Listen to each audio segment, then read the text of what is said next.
Hello student, welcome to zip of math academy.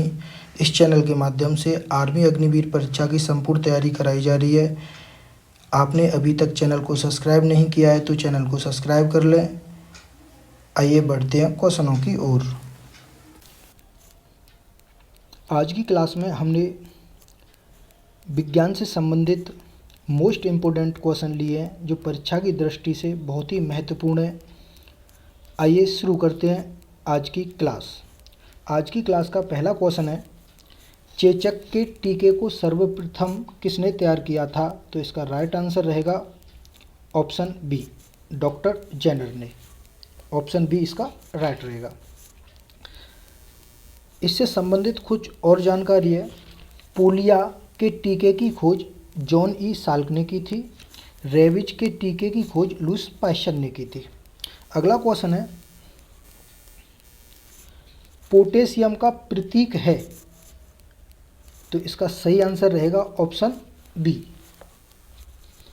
Potassium का प्रतीक के होता है। फास्फोरस का पी होता है, लोहा का एफ होता है, सोने का एयू होता है, तांबे का सीयू होता है और चांदी का एजी होता है। इस बात को आप ध्यान रखना, एयू सोने का होता है, एजी चांदी का होता है। नेक्स्ट है, शुष्क बर्फ होती है? तो इसका सही आंसर रहेगा ऑप्शन बी, ठोस कार्बन डाइऑक्साइड। ऑप्शन बी इसका सही रहेगा।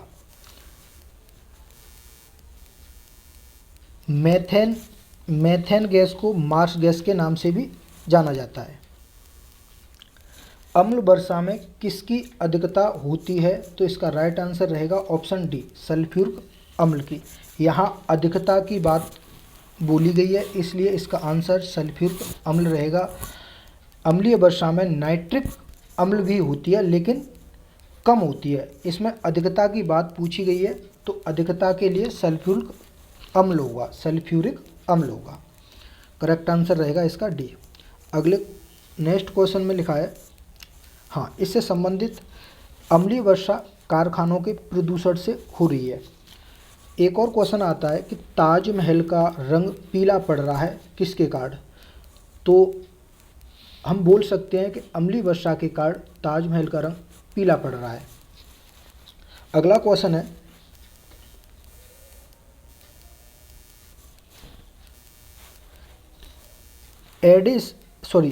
एलिसा नामक परीक्षण किस रोग के निदान के लिए किया जाता है? तो इसका सही आंसर रहेगा ऑप्शन ए, एडस। एडस विषाणु के द्वारा होता है।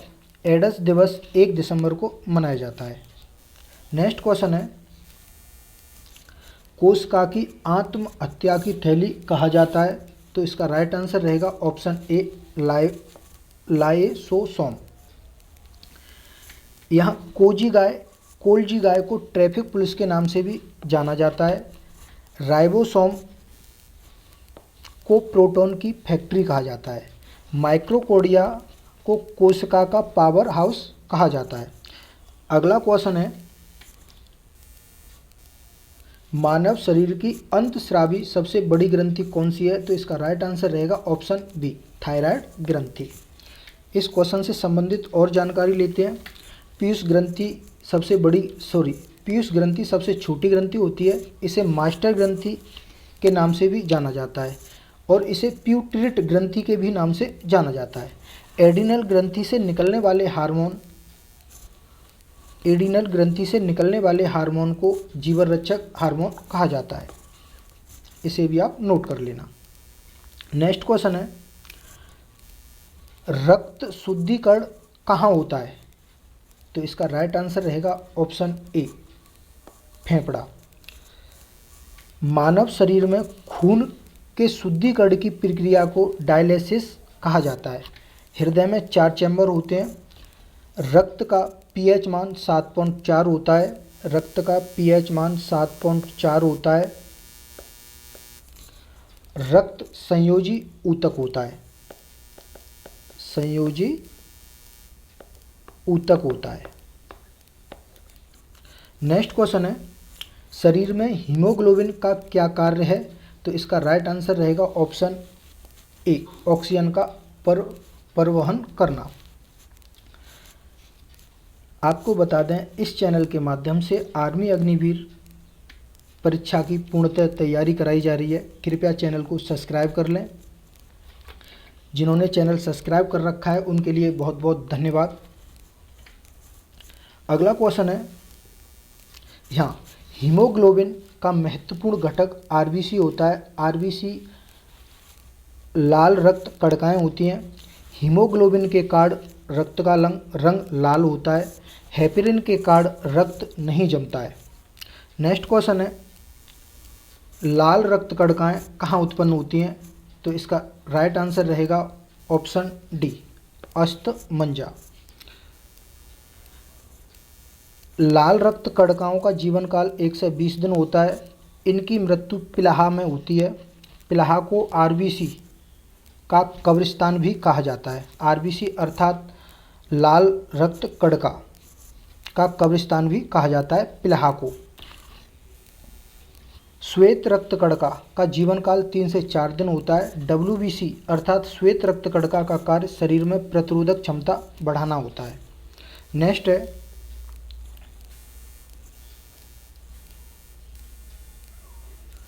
आवेश का मात्रक है, तो इसका राइट आंसर रहेगा ऑप्शन ए, कूलम। प्रतिरोध का मात्रक ओम होता है। विद्युत धारा का मात्रक एम्पियर होता है।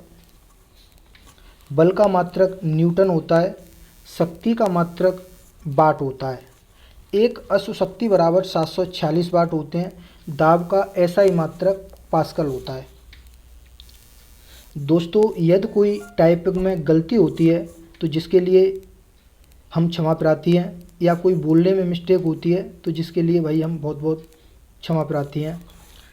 यदि कोई गलती भी होती है तो आप कमेंट में ज़रूर बताना। नेक्स्ट क्वेश्चन है, न्यूटन की गति का दूसरा नियम क्या कहलाता है? तो इसका ऑप्शन दिए गए हैं, जड़त्व का नियम, ऑप्शन बी क्रिया प्रतिक्रिया का नियम, ऑप्शन सी त्वरण का नियम, ऑप्शन डी इनमें से कोई नहीं। तो न्यूटन की गति का द्वितीय नियम त्वरण का नियम कहलाता है। ऑप्शन सी इसका सही रहेगा। गति का प्रथम नियम जड़त्व का नियम कहलाता है। गति का तृतीय नियम क्रिया प्रतिक्रिया का नियम कहलाता है।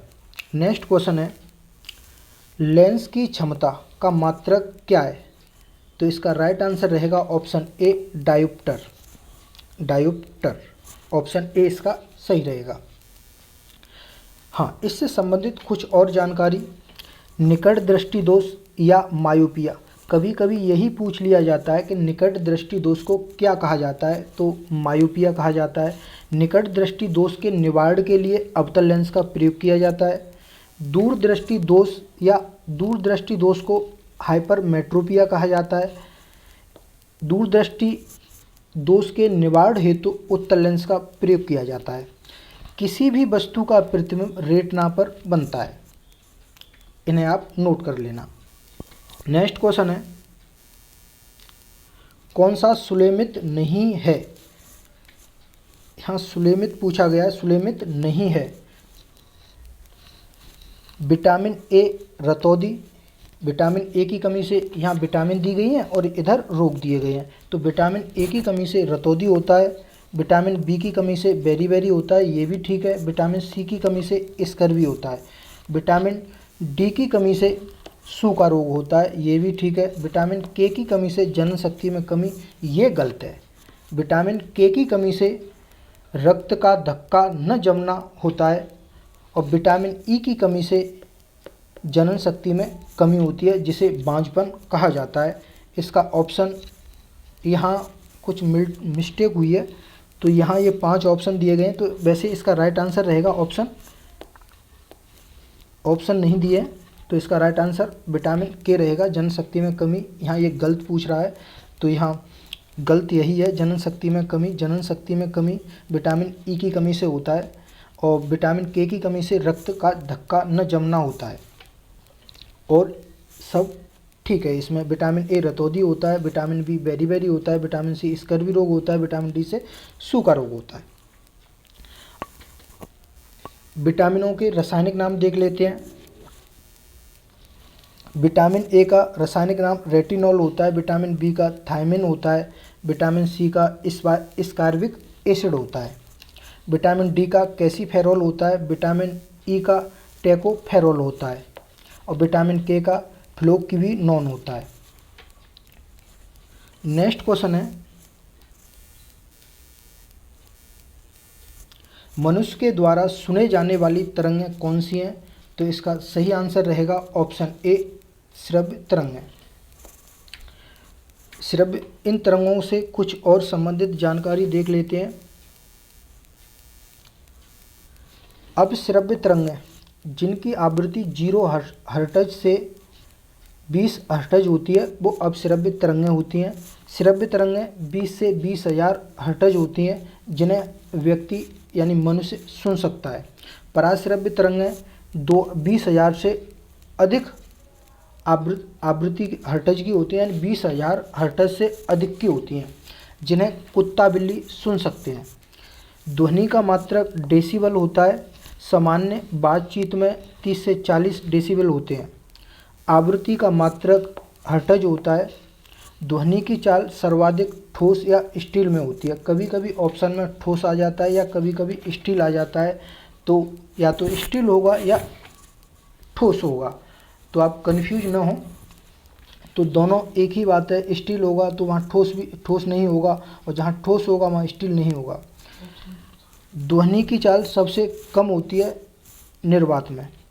नेक्स्ट क्वेश्चन है, पानी का घनत्व सर्वाधिक होता है, तो इसका सही आंसर रहेगा ऑप्शन डी, 4 सेल्सियस पर। नेक्स्ट क्वेश्चन है,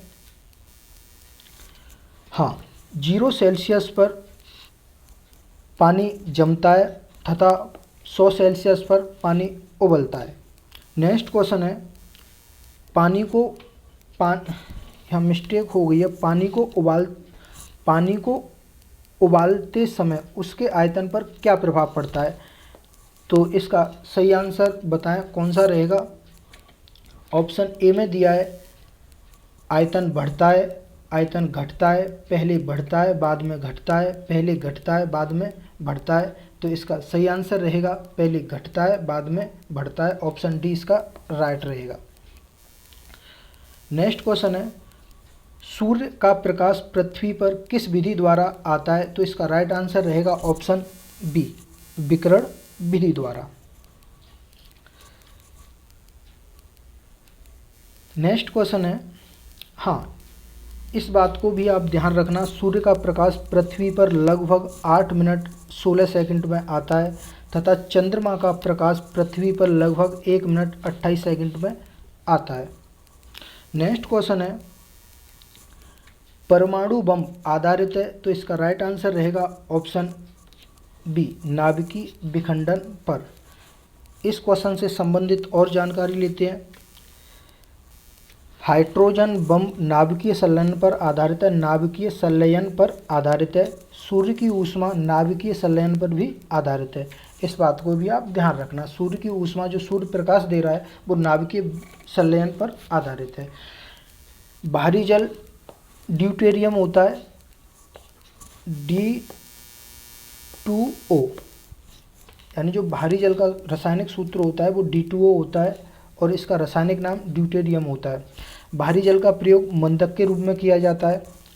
परमाणु रिएक्टरों में सबसे ज़्यादा यूरेनियम का प्रयोग किया जाता है। नेक्स्ट क्वेश्चन है, फ्यूज तार ... होता है, तो ऑप्शन ए में दिया है गलनांक अधिक होता है, ऑप्शन बी में दिया है प्रतिरोध कम होता है, ऑप्शन सी में दिया है गलनांक कम होता है, ऑप्शन डी में दिया है प्रतिरोध कम और गलनांक अधिक होता है। तो इसका राइट आंसर रहेगा ऑप्शन सी, गलनांक कम होता है लेकिन प्रतिरोध अधिक होता है। तो इसका राइट आंसर रहेगा ऑप्शन सी। जो फ्यूज तार होते हैं वो टिन और शीशे के मिश्रण से बने होते हैं। टिन का परसेंटेज 63% होता है तथा शीशे का प्रतिशत 37 होता है। इसका गलनांक कम होता है, प्रतिरोध अधिक होता है। विद्युत बल्ब, यहाँ विद्युत बल्ब की भी बात कर लेते हैं। विद्युत बल्ब का आविष्कार एडिसन ने किया था और इसमें जो धातु लगी रहती है वो टंगस्टन, जो स्प्रिंग बल्ब की स्प्रिंग होती है वो टंगस्टन धातु की होती है। हीटर का तार नाइक्रोम धातु का बना होता है। विद्युत बल्ब में आर्गन प्लस नाइट्रोजन गैस भरी होती है।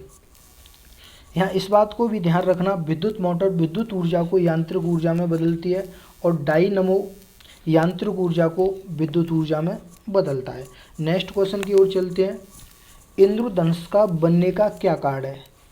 ऑप्शन ए में दिया है अपवर्तन, ऑप्शन बी में दिया है प्रकाश का प्रकीर्णन, ऑप्शन सी में दिया है प्रकाश का वर्ण विक्षेपण, ऑप्शन डी में दिया है प्रकाश का परावर्तन। तो इसका राइट आंसर रहेगा ऑप्शन सी, प्रकाश का वर्ण विक्षेपण। इंद्रधनुष, जो इंद्रधनुष, यहाँ इस बात को आप ध्यान रखना, इंद्रधनुष के मध्य का रंग हरा होता है। हीरे का चमकना पूर्ण आंतरिक परावर्तन के कारण होता है। पृथ्वी का नीला दिखाई देना प्रकीर्णन के कारण होता है। सूर्य अस्त और सूर्य उदय के समय सूर्य का लाल दिखाई देना ये प्रकीर्णन के कारण होता है। लाल रंग की तरंग दैर्घ्य सबसे अधिक तथा प्रकीर्णन सबसे कम होता है। इस बात को आप ध्यान रखना। बैंगनी रंग का तरंग दैर्घ्य सबसे कम तथा प्रकीर्णन सबसे ज़्यादा होता है। नेक्स्ट क्वेश्चन है, रक्त पर संचरण तंत्र की खोज किसने की? तो इसका राइट आंसर रहेगा ऑप्शन ए, विलियम हार्वे ने। रक्त पर संचरण तंत्र की खोज 1628 में विलियम हार्वे ने की थी। रक्त समूह की खोज कार्ल लैंडस्टीनर ने की थी। सर्वदाता रक्त ओ होता है और सर्वग्राही रक्त ए भी होता है। रक्त दाब 120 mm से 80 mm के मध्य होता है। नेक्स्ट क्वेश्चन है, ओजोन परत की मोटाई मापी जाती है? तो इसका राइट आंसर रहेगा डॉप्सन द्वारा। ऑप्शन ए इसका सही रहेगा। इस बात को भी आप ध्यान रखना, ओजोन परत को CFC क्लोरोफ्लोरोकार्बन से हानि हो रही है, ये क्वेश्चन पूछ लिया जाता है। ओजोन दिवस 16 सितंबर को मनाया जाता है। इसके साथ साथ इसको भी आप ध्यान रखना, 5 जून को विश्व पर्यावरण दिवस मनाया जाता है। ओजोन गैस का रासायनिक समीकरण O3 होता है। समताप मंडल में वायुयान उड़ान भरते हैं। वायुमंडल की सबसे निचली परत क्षोभमंडल है। क्षोभमंडल में मौसमी घटनाएं होती हैं जैसे आंधी, तूफान, वर्षा। इस बात को भी आप नोट कर लेना। नेक्स्ट क्वेश्चन है, ताप पर नियंत्रण मस्तिष्क का कौन सा भाग करता है? तो इसका राइट आंसर रहेगा option A, hypothalamus. Nervous system से और देख लेते हैं। प्रेम मस्तिष्क का सबसे बड़ा भाग होता है, ये 2/3 होता है। पूरे मस्तिष्क का 2/3 भाग होता है प्रेम मस्तिष्क। यह बुद्धि तथा चतुराई का केंद्र होता है। थैलेमस ठंडा, गर्म, दर्द को पहचान करने का कार्य करता है। थैलेमस केवल हमें ये फीलिंग कराता है, ठंडे, गर्म तथा दर्द की फीलिंग कराता है। सेरिबेलम यह शरीर का संतुलन बनाए रखता है। मेरुरज्जु प्रतिवर्ती क्रियाओं को नियंत्रण करती है। प्रतिवर्ती क्रियाएं वो होती हैं जो अचानक से होती हैं, जैसे चलते समय आँख में मच्छर गिर जाना, तो आँख अचानक से बंद हो जाना, यानी स्वतः ही बंद हो जाना, ये प्रतिवर्ती क्रियाएं होती हैं। मेरुरज्जु का कार्य होता है प्रतिवर्ती क्रियाओं पर नियंत्रण करना। नेक्स्ट है मेडुला ऑब्लांगेट। यह हार्ट बीट तथा ब्लड प्रेशर पर नियंत्रण करता है। ये मस्तिष्क यानी ब्रेन के भाग होते हैं जो मैंने ये अभी बताए हैं। प्रेम मस्तिष्क, थैलेमस, सेरिबेलम, मेरुरज्जु, मेडुला ऑब्लांगेट, ये मस्तिष्क के भाग होते हैं। नेक्स्ट है हाइड्रोमीटर से मापा जाता है, तो इसका राइट आंसर रहेगा आपेक्षिक घनत्व। और देख लेते हैं, हाइग्रोमीटर से वायुमंडलीय वायुमंडल की व्याप्त आर्द्रता मापी जाती है। बैरोमीटर से वायुमंडलीय दाब मापा जाता है। वायुमंडलीय दाब का मात्रक एसआई मात्रक बार होता है, जबकि दाब का मात्रक एसआई पास्कल होता है। इस बात को आप नोट कर लेना। अमीटर से विद्युत धारा मापी जाती है और विद्युत धारा का मात्रक एम्पियर होता है। नेक्स्ट है, मनुष्य में क्रोमोसोम गुणसूत्र की संख्या कितनी होती है? क्रोमोसोम को गुणसूत्र ही बोलते हैं। तो मनुष्य में क्रोमोसोम की संख्या कितनी होती है? तो इसका राइट आंसर रहेगा ऑप्शन ए, 46 होती है। इसके संबंधित और क्वेश्चन और देख लेते हैं जानकारी। क्रोमोसोम 23 जोड़े होते हैं, इसलिए 23 गुणा 2 अर्थात 46 होंगे। वयस्क मनुष्य में हड्डियों की संख्या 206 होती है। सबसे छोटी हड्डी स्टेपिस यानी कान की हड्डी होती है। कान की हड्डी 6 होती है। दोनों कानों में 3-3 हड्डियां होती हैं, तो 6 हड्डियां होती हैं। और पूरे शरीर में सबसे ज़्यादा हड्डियां हाथों में होती हैं, यानी अंगुलियों की हड्डियां होती हैं वो सबसे ज़्यादा होती हैं। सबसे बड़ी हड्डी जांघ की हड्डी होती है, जिसे फीमर बोला जाता है। यहाँ मांसपेशियों की संख्या लगभग 639 होती है। ये लगभग में बताया गया है, कभी कभी 640 आ जाता है, तो लगभग आप देख लेना कि 639 और 640 भी आ जाए फिर भी हमारा ठीक है। आज का लास्ट क्वेश्चन है, दर्द निवारक औषधि है? तो इसका राइट आंसर रहेगा एनाल्जेसिक। ऑप्शन डी इसका राइट रहेगा। आज के लिए इतना काफ़ी है।